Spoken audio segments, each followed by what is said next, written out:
Bonsoir, aujourd'hui il fait chaud. Ça résume presque tout ce que j'ai à dire aujourd'hui. Parce que la...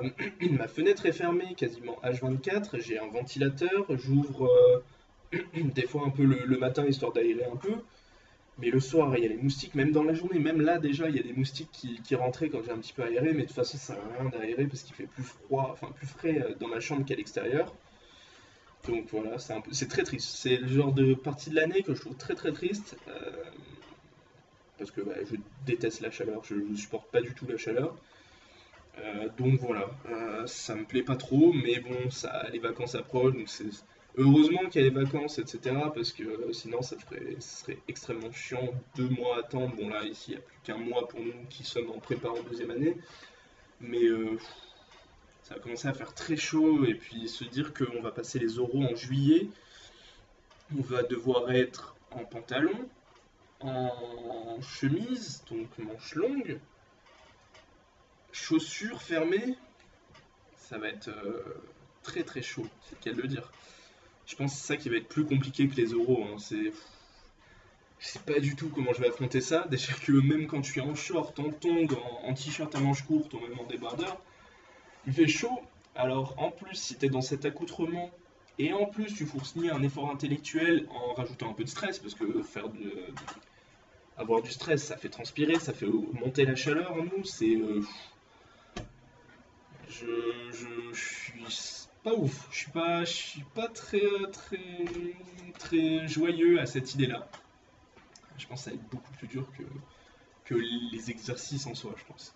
Alors aujourd'hui, j'ai quand même quelque chose à vous dire. C'est que j'ai pas exactement rien fait hier. Hier, je voulais, bon, je vous l'avais dit, faire des exercices, des trucs comme ça. Au final, j'ai pas réussi, j'ai pas fait.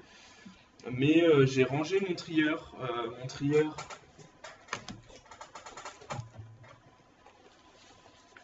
là, vous voyez, il a une épaisseur totalement honorable et même très, très petite. Il y a peut-être sur les 6, sur les 8 intercalaires, il doit y en avoir 4 qui doivent être, où il doit y avoir 5-6 feuilles dans chaque. Enfin, il y a les exercices qu'on fait en ce moment en fait en TD, et avant il faisait au moins ça. C'était pas là où il était le plus gros, mais dans le sac, quoi, il prenait quasiment la moitié de la largeur du sac et ça faisait un truc vraiment très lourd. Et ça me faisait chier du coup de se dire que les 3 quarts, voire les 7 huitièmes de ce que j'avais étaient des choses inutiles, et du coup bah, j'avais du poids enfin de la masse en plus, c'était un peu chiant. Donc là j'ai tout vidé, comme ça j'ai plus grand chose dans mon sac, très pratique et plus facile à manipuler, il y a pas une petite feuille qui sort, etc. C'est chiant ça. Du coup j'ai tout bien rangé dans mes classeurs qui sont ici. Euh, ouais, je vous les vante un peu mes classeurs, mais c'est pour préparer le fait que je vais vous les présenter. Et qu'est-ce que j'ai fait à part ça? Ça m'a pris vraiment beaucoup de temps. Sinon, qu'est-ce que j'ai fait? C'est que j'ai regardé l'exercice d'oral de chimie d'un pote. Parce qu'il est venu après, etc. Et on en a parlé. Et puis, on n'a pas fait que ça non plus, mais on en a un petit peu parlé. Et il était plutôt faisable. Plutôt faisable. Il m'a fait parce que je suis de base, je suis plutôt censé être un peu bon en chimie. Et du coup, il m'a dit, bon, bah vas-y, fais ça et tout, je te donne quelques minutes, etc. Du coup, il m'a un peu mis enfin, il m'a un peu motivé à le faire, quoi, parce que je pense il m'aurait regardé, il m'aurait passé, j'aurais regardé, j'aurais dit, ok. Quoique, chimie, c'est plus intéressant, je trouve, mais du coup, il m'a présenté sa question, parce qu'il avait du coup une question ouverte, c'était de l'orga.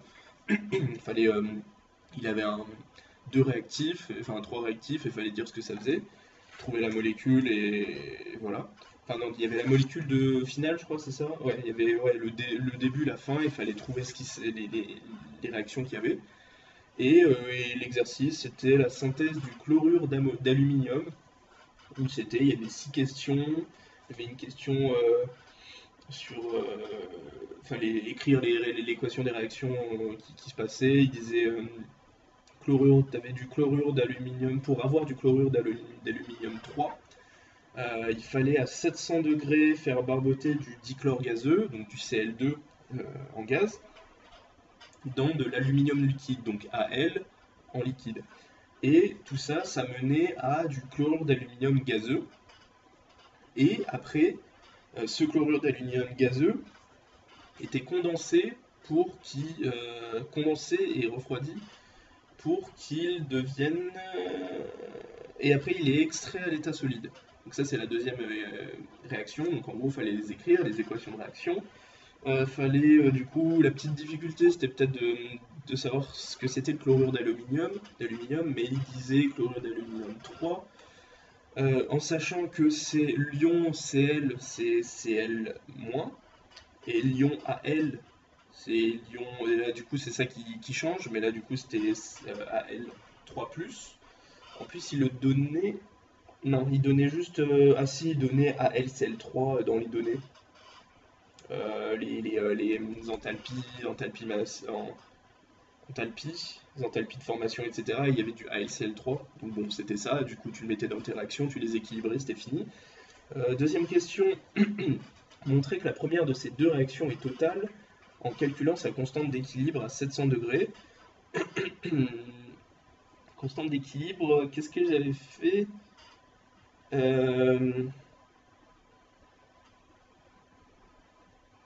Ah bah fallait faire juste avec les concentrations, etc.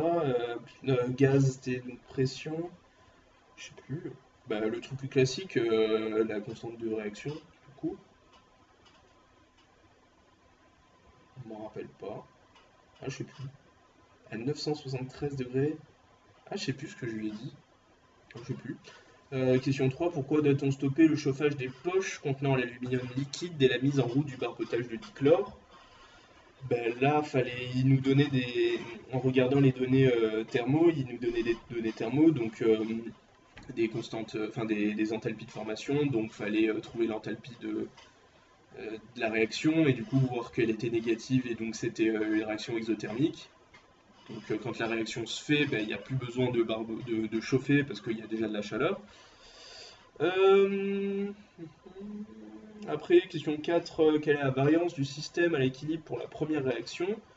Donc là, quand on dit variance, ça fait un peu penser du coup les diagrammes binaires, liquide, solide, etc. Et c'est ce que j'aurais fait, et c'était ça apparemment.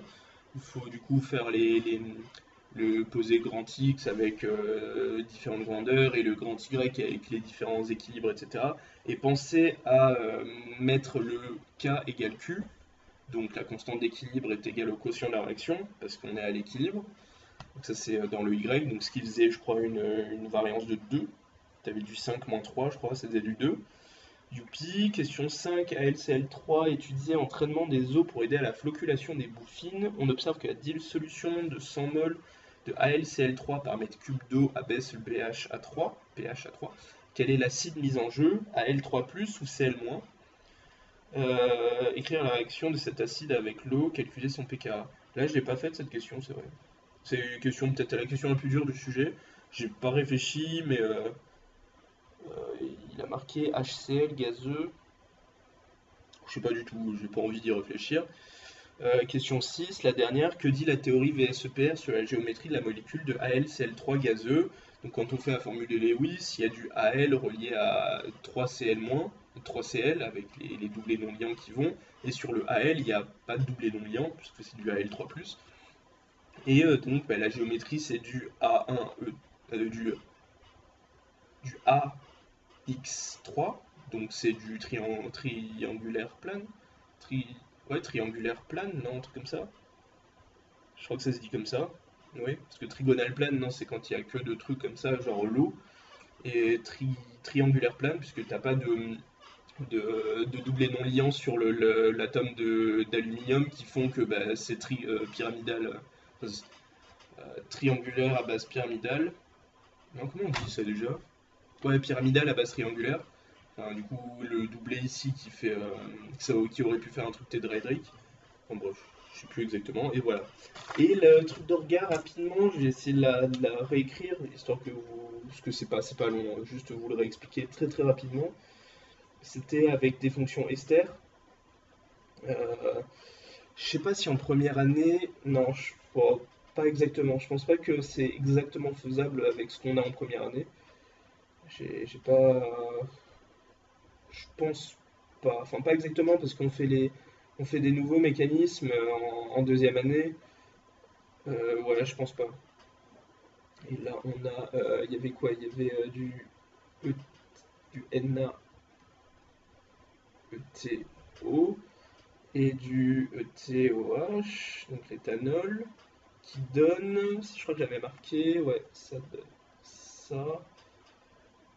Pof, pof. En gros, c'est une cyclisation, ça fait une espèce de cyclisation, enfin, c'est pas une espèce, c'est une cyclisation, puisqu'il y a, ouais, à la base, on a deux molécules, bon, qui ressemblent à, elles sont un peu courbées et tout, mais c'est pas du tout des cycles, et après, elles deviennent, il y a des cycles qui apparaissent.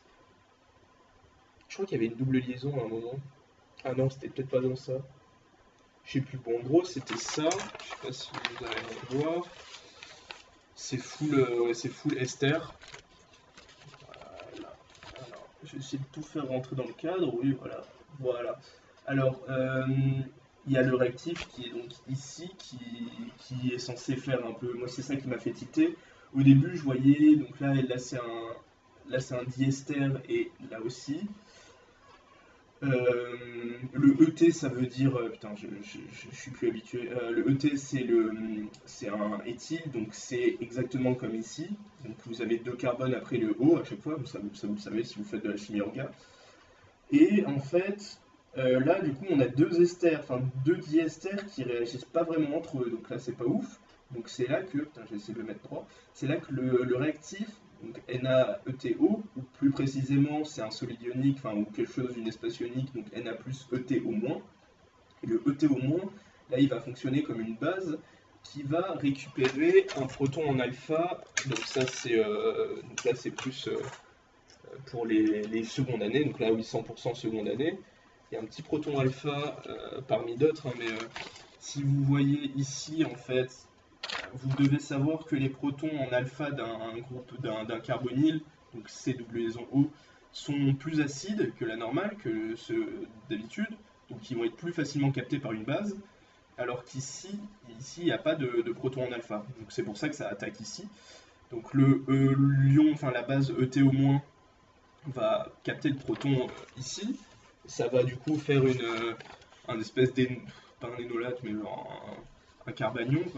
Ici, il va y avoir un moins sur ce carbone-là. Ce qui va favoriser, ce qui va faire qu'il va attaquer un carbone qui est ici, qui porte l'ester, parce parce que la liaison entre le C et la liaison O est polarisée, donc il y a un delta moins sur le O et un delta plus sur le C. C'est ça qui va les faire aller à un endroit. Et puis après, putain, je vais me mettre comme ça sera plus facile pour moi de voir. Et donc qui va se capter là, ça va faire très probablement la même chose pour l'autre, parce que je l'ai fait rapidement, mais c'est ça l'idée qu'il fallait faire, et qui va former quasiment en fait, en se reformant, en mettant là et en se formant là. euh, ouais, j'ai raté une étape. Quand il y a la base qui a pris le proton ici et que le carbone moins va attaquer ce carbone là qui est delta plus, il va y avoir du coup un mécanisme d'addition-élimination, addition puis élimination, comme on voit en deuxième année. C'est-à-dire qu'il va arriver là, il va y avoir un doublé qui va revenir sur le O, donc qui va être O au moins. Et après, quand le doublé du au moins va revenir sur la liaison, ça va faire gerter ce bout-là, donc qui va partir. Et c'est ça qui va laisser cette partie de la molécule, ça va faire pareil de l'autre côté, et ça va donner cette gueule-là en gros. Et voilà. Et en gros, c'est ça le truc. Et voilà. Après en le rédigeant, ça se fait. Je sais juste pas si les deux attaques, les deux attaques de la base, etc. est tout se fait simultanément, ou alors si c'est l'un après l'autre.